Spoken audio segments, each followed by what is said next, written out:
नमस्कार। मैं डॉक्टर रमाकांत शर्मा, योग, प्राकृतिक चिकित्सा, प्राकृतिक जीवन शैली एवं आहार चिकित्सा विशेषज्ञ आज उपस्थित हूँ एक ऐसी समस्या जिसने विगत 2 साल में लगभग सभी को बहुत परेशान किया। वो दोबारा से मुंह फाड़ करके हमारे सामने खड़ी हुई है। फिर से कोरोना का वायरस जो है वो वेरिएशन लेकर के ओमिक्रॉन जो वेरिएंट था उसका ही सब वेरिएंट दोबारा से पूरे के पूरे फोर्स के साथ फिर से मानव जीवन को परेशान करने के लिए आ गया है। हमें अभी से पूरी व्यवस्था करके रखनी है कि हम इसकी चपेट में ना आए, और उसके लिए बहुत आवश्यक ये है कि आप अभी से सारे नियमों का पालन करना चालू कर दीजिए। वो कहावत जो कही जाती रही है शुरू से कि समय विचारे जो ना करे सो आगे पछताए, अब समय आ गया है कि हमें दोबारा विचार करना चाहिए कि हम किस तरीके से अपने शरीर को स्वस्थ रख सकते हैं, मजबूत रख सकते हैं, क्योंकि कमजोरी ही कोरोना में आपको समस्या कराने के लिए रेस्पॉन्सिबल होती है। कोरोना वायरस चाहे वो फर्स्ट फेज थी, सेकेंड फेज या थर्ड फेज, और अब ये दोबारा आ रहा है, कमजोरियां जिनके शरीर में रहीं वो सबसे ज़्यादा इस समस्या से परेशान हुए।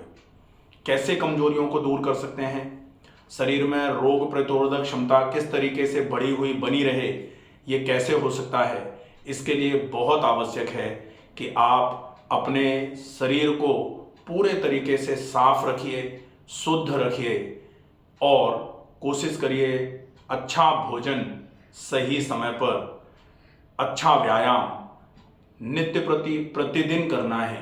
भोजन अच्छा और व्यायाम अच्छा, ये भगवान श्री कृष्ण ने गीता में उपदेश देते हुए सीधा सीधा बोला था, युक्ताहार विहारस्य युक्त चेष्टस्य कर्मसु युक्त स्वप्नावबोधस्य योगो भवति दुःखः। तो युक्त आहार और विहार ही अगर हम समझ लें, बाकी चीजें हम अगर भूल भी जाएं तो एक बार को चल जाएगा कि आप युक्त आहार और युक्त विहार करिए। उससे आपका शरीर पूरे तरीके से अंदर से मजबूत रहेगा, शुद्ध रहेगा। शुद्ध रहेगा तभी मजबूत रह सकता है। शुद्धि अति आवश्यक है। पहले भी कोरोना जब शुरुआत में आया था उस समय भी कोरोना से रिलेटेड बहुत सारा मटेरियल आपको प्रोवाइड करवाया गया, बहुत सारे वीडियोस आप तक पहुंचे होंगे। कोरोना वायरस से रिलेटेड पूरी एक प्लेलिस्ट पड़ी हुई है, उसमें आप इम्यूनिटी क्या होती है, इम्यूनिटी किस तरीके से बढ़ाई जा सकती है, इम्यूनिटी कब घटना चालू हो जाती है, आप क्या खाएं कि आपकी इम्यूनिटी बढ़े, आप क्या करें कि आपकी इम्यूनिटी अच्छी बनी रहे, आप क्या ना करें कि आपकी इम्यूनिटी अच्छी बने रहे। इनके लिए बहुत अलग अलग विषयों पर वीडियोस कोरोना वायरस से रिलेटेड जितनी भी प्रॉब्लम्स थी उनके लिए बनाए गए हैं। आप प्लेलिस्ट में corona virus by doctor Ramakant Sharma अगर हम प्लेलिस्ट सर्च करेंगे तो उसमें बहुत सारे वीडियोस हैं, वो आप देख सकते हैं। लेकिन अब की बार हमें वो जो शुरुआती प्रोटोकॉल है वो तो बिल्कुल वैसे ही फॉलो करना है कि हम पब्लिक प्लेसेस पर ज़्यादा ना जाएं। अगर हम पब्लिक प्लेस पर जा रहे हैं तो आने के बाद हमारे कपड़े बिल्कुल पूरे तरीके से गर्म पानी से धोए जाएं। अगर हम बाहर से कहीं आ रहे हैं तो हम कहीं एक्सपोज होके तो नहीं आ रहे हैं, तो पहले गर्म पानी से स्नान हो जाए, उसके बाद ही हम घर की बाकी चीज़ों को छुएं। सैनिटाइजेशन का बहुत प्रॉपर तरीके से उपयोग हो। मास्क का उपयोग भी बहुत ज़रूरी है। मास्क विगत बहुत समय से लगातार मास्क लगाए परेशानियां भी आई, लोगों ने मास्क लगाना छोड़ दिया। अब दोबारा से समस्या सामने खड़ी है, इसलिए हमें फिर से वो जो प्रोटोकॉल है मास्क लगाने का उसको भी फॉलो करना चाहिए जब भी हम पब्लिक प्लेसेस में हैं। हाँ, ज़रूरी नहीं है कि हम बिल्कुल अकेले बैठे हैं तो भी हमें मास्क लगा के रखने की आवश्यकता है।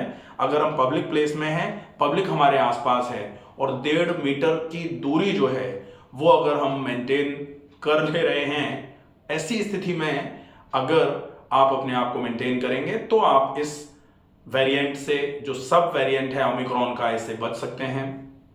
इसके अलावा जो पहले की प्रैक्टिसेस थी कि गुनगुने पानी से गरारे जरूर करिए। हालांकि ये वेरिएंट जो है ये अपना जो फेज है वो नेजोफेरिंग्स में पूरा नहीं करेगा। जरूरी नहीं है कि ये नेजोफेरिंग्स में रुकेगा ही, ये सीधा आपके फेफड़ों पर अटैक करके आपको निमोनिया करा सकता है, निमोनाइटिस होगी।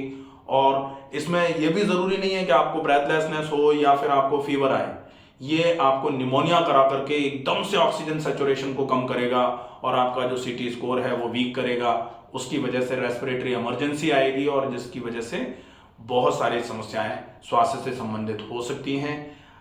आप ये ना हो इसके लिए गुनगुने पानी से गरारे फिर भी करते रहिए। नेजोफेरेंजियल अपैरेटस आपका बिल्कुल साफ होना चाहिए। पानी की नैती आप जरूर करिए, नस्य जरूर करिए।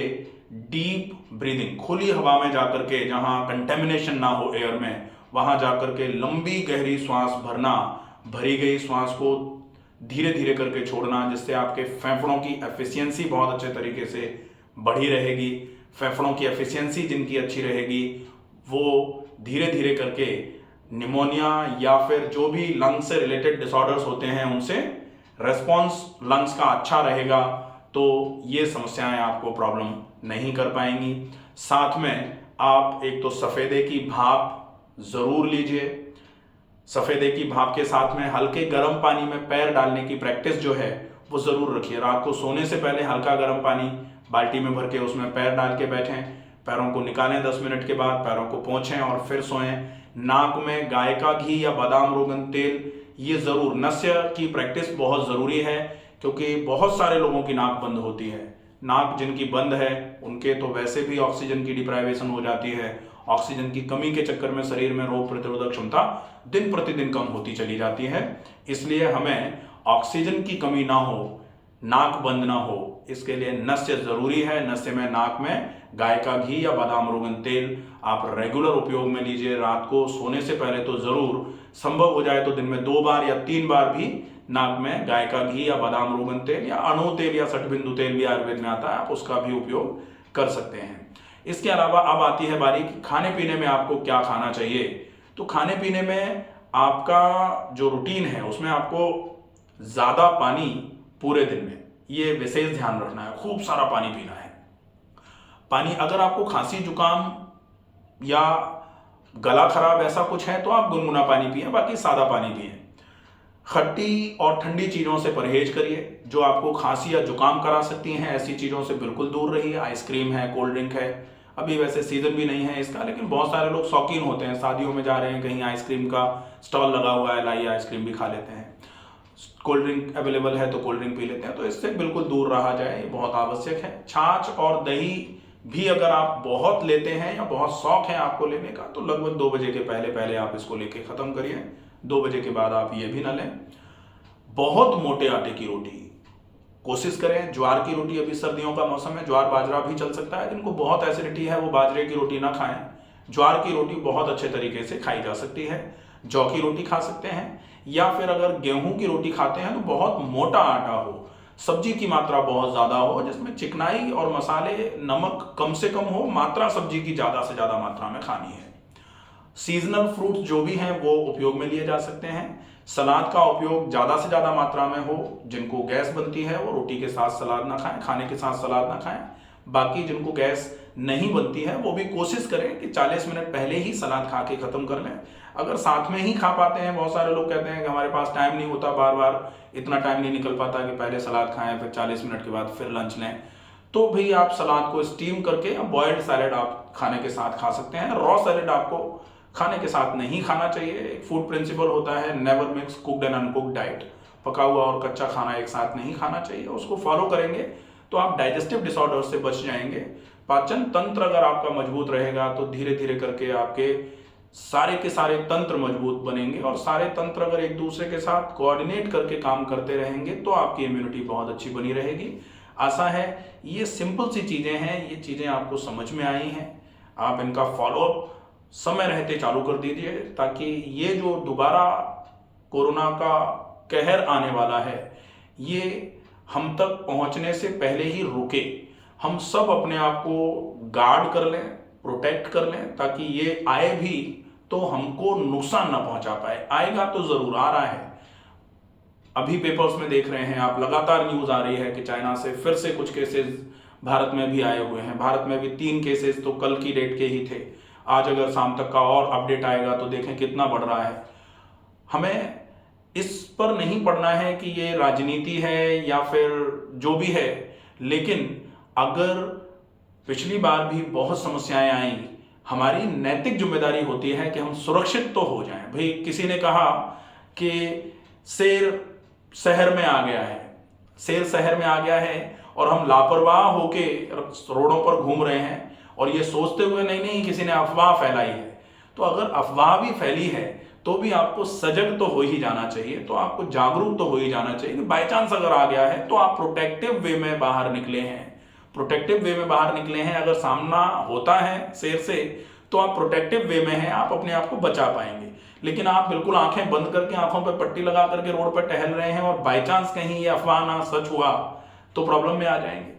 तो ये सोच का, ये अभी विचार करने का विषय ये है कि आप अपने आप को कैसे मजबूत करें, ना कि ये कि अफवाह है या सरकार फैला रही है या सरकार के खिलाफ कोई फैला रहा है। इन सब बातों पर बहुत ज़्यादा फोकस ना करते हुए बहुत ज़रूरी प्रोटोकॉल जो है उसका फॉलोअप ज़रूर हो। बहुत जल्दी दोबारा से सरकार गाइडलाइंस लेके आएगी कि आपको कोरोना से बचने के लिए अब क्या क्या करना है। तो ऑलमोस्ट ये जो पहले की चीज़ें हैं यही आपको करनी है। प्रोटोकॉल मेडिसिन जो हैं उनका उपयोग आप, अभी ऐसी कोई आवश्यकता है नहीं, फिर भी सिम्टोमेटिक जो भी आपको प्रॉब्लम आए आप उस सिम्टम के हिसाब से थोड़ा बहुत मैनेजमेंट कर सकते हैं। बाकी ये जो नेचुरल रूटीन है, खाना क्या खाना है, व्यायाम क्या करना है, अपने नेजोफेरेंजियल एपरेटस को किस तरीके से साफ रखना है, ओरल एरिया को किस तरीके से हाइजीनिक रखना है, थ्रोट एरिया को किस तरीके से हाइजीनिक रखना है, फेफड़ों को किस तरीके से आप स्ट्रेंथ प्रोवाइड करवाएंगे, आपका डाइजेस्टिव ट्रैक्ट किस तरीके से क्लीन हो सकता है, ये अगर आप ध्यान रखेंगे तो निश्चित ही आप इस भंवर में नहीं फंसेंगे। आशा है ये वीडियो आपको पसंद आएगा। अगर आपको ऐसा लगे कि इस वीडियो में बताई गई बातें लोगों के काम आ सकती हैं तो आप इस वीडियो को ज़्यादा से ज़्यादा शेयर करें।